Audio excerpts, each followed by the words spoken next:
Let's talk about finish.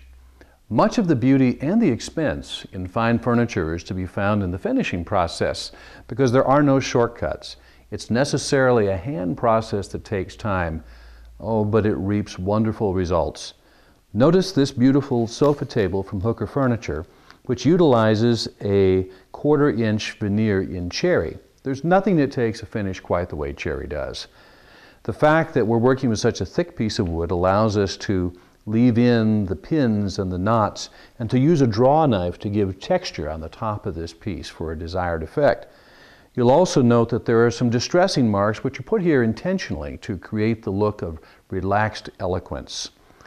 In finishing, you talk about the number of steps. Sanding is a step, lacquering is a step, applying the color is a step. This particular piece has 3 coats of a high solids lacquer on it.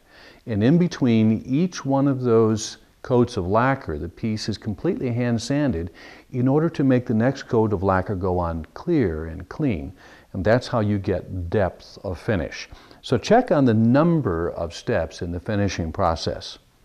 If we look at this primitive chest over here, you'll note that we start with the natural wood, brown finish, but over the top of it, we've layered on black and we've layered on red. And we've done some rub through along the way in order to create the look of a primitive antique. So you allow the natural wood color to come through what is paint overlaid. You have somewhat the same effect on this secretary. We talk about this as a gesso effect. That is, it's layered, one layer upon another, just like an old antique would be. So you have a lot of variation in the top. It takes a lot of time to do that, but it creates a beautiful effect. You'll also notice that we have some gold gilt shining through here.